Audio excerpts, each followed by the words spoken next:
Welcome, everyone. Happy Tuesday. I just got my Live with Lisa notification because I'm subscribed to Great Education Colorado's Great Ed video on YouTube. So I just got a notification that I'm on live. So stay in the know with us and do us a favor and head over to our YouTube channel and click subscribe so you don't miss a beat with us, especially when we're going live, in particular, Live with Lisa, our executive director, who's coming up on the screen now.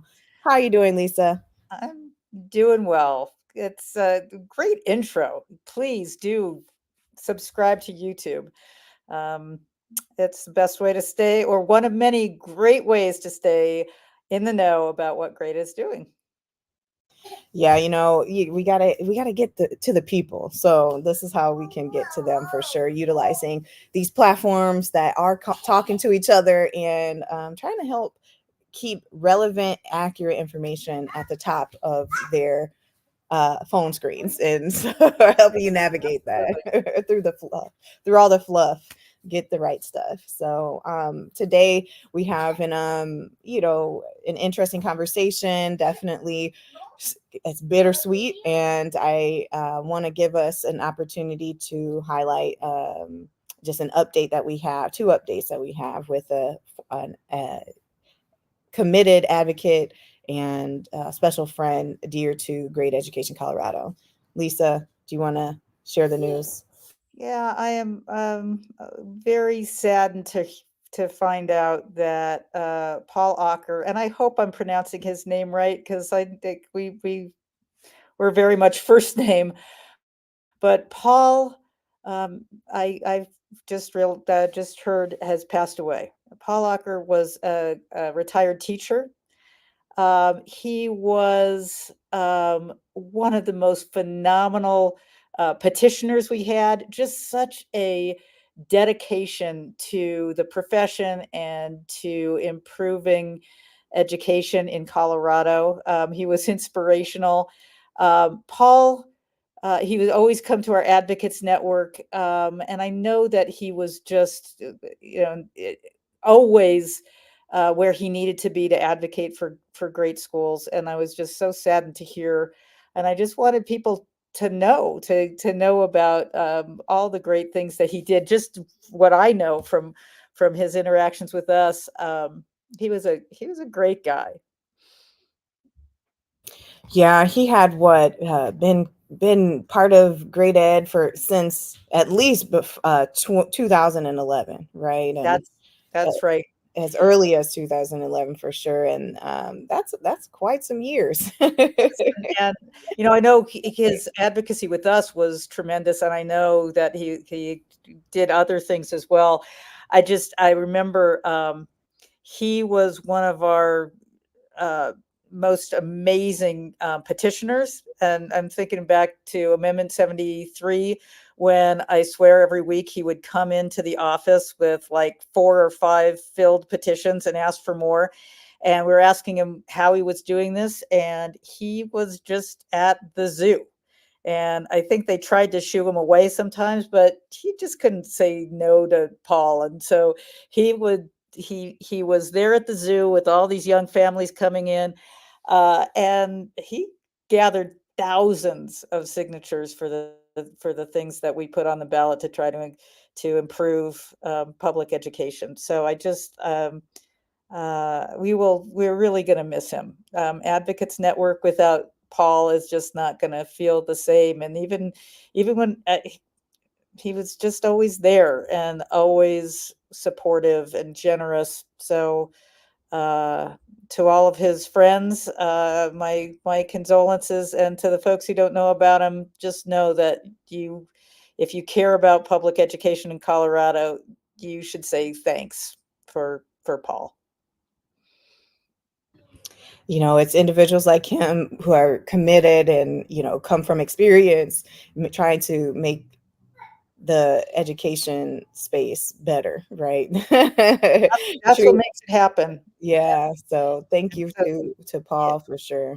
and there's, folks out there, we need somebody to step up for Paul and be like Paul. So, a very, very fond farewell. So, without further ado, we also have another update that, man, Paul would have been a huge advocate for this one, man. He definitely, and probably already was, had been at least in the know of that this was on the pipeline. But we have some updates regarding one of the efforts that's hopefully that's in place to hopefully improve and to see some changes implemented in Colorado education. The adequacy study. So, what's new in the pipeline for this? Well, the news that we have is that there's a community survey where they're uh, to get input from folks who have any kind of perspective and connection to our schools. So, stepping back, what's an adequacy study? For the first time in Colorado history, the state has commissioned a study, actually two studies, to get to the bottom of what is a fully funded school? What are the resources needed in schools across the state to meet the needs of our diverse students in our diverse locations? What are the resources? What's the right class size? What's the right presence of adults in supporting mental health and physical health?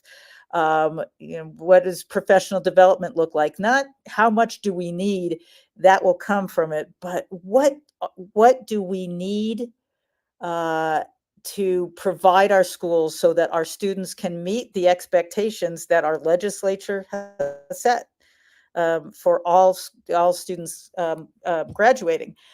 So there is a survey out there, and I think we'll put up the link or a QR code or something so that people can find, and you can find this on our Facebook page as well, and probably other a link that will give you the opportunity to state um, what what your priorities are for what fully funded schools should be providing.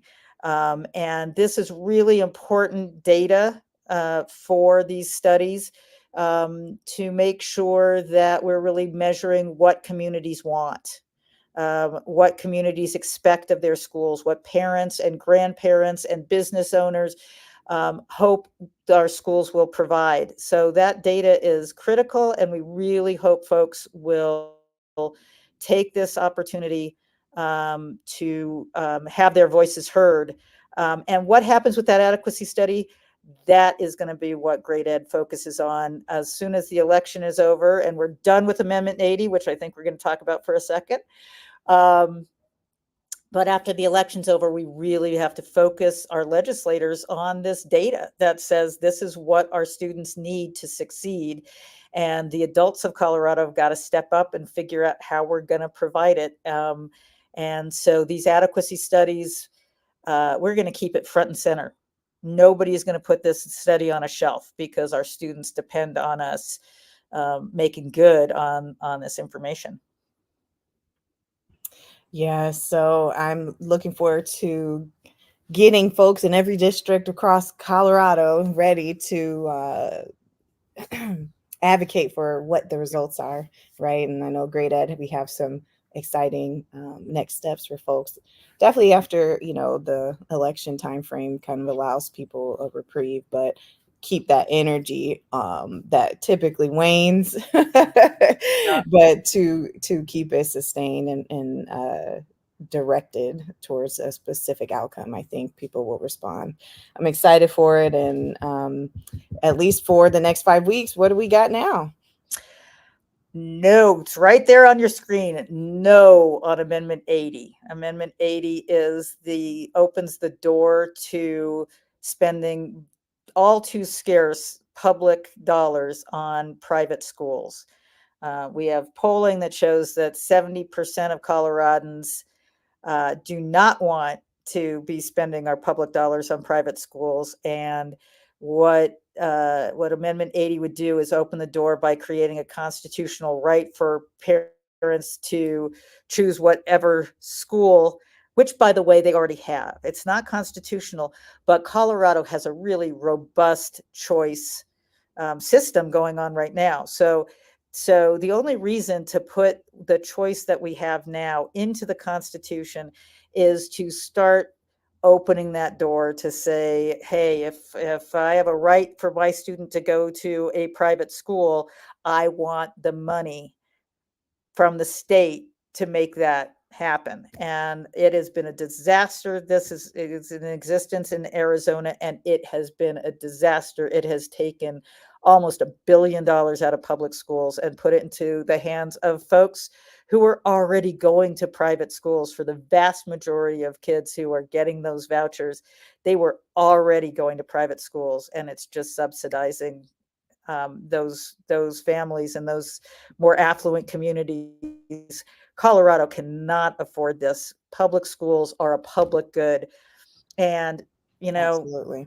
Annalise, your kids are too young. My kids are too old. We don't have kids in Colorado schools, but we still have such an important interest in everybody, whether you have kids in school or not. We all have an interest in the strength of our public schools.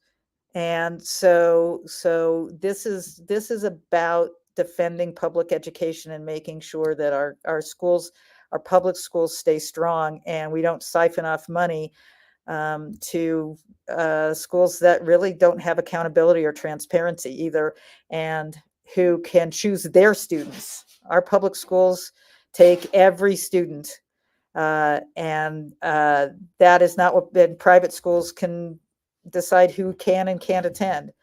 So it's critical to get to defeat this thing Say in a big no. way. Amendment 80. Say No, no. 180. Well, thanks again, Lisa, for your time. And I think, it's always good. Weekly, last week we didn't go live, but another shout out and thank you to Chevron for sponsoring being our presenting sponsor rather for our 13th annual luncheon. Thank you to all of the sponsors, and shout out to everyone who was highlighted, from Kathy Gusted to Community Revolution. We had the community schools from United Way, the Leaf, and we had oh man, youth. What is Youth celebrating diversity. you celebrating diversity and Movimiento Poder. Movimiento Poder, yes, and looking forward to their student bill of rights and coming out. And just thank you to everyone who is committed to making public schools welcoming. So, And Annalise, for anybody who was or was not in the room, we had some great matches, and individual donations make a big difference. So if you're out there, you can just make a donation on our website, and that helps us get even more funding from our generous match givers. absolutely, funding keeps us funded and rolling on the issues that that matter, getting this information out. It's out there but not curated, and like we started at the beginning, subscribe to our channel so you know what's real. And AI is really a tool, but people can push anything out there, and so we have vetted information, accurate resources, and get straight to the point. So thank you again, Lisa. Have a great rest of your day. All right. You too, Annalise. Thanks.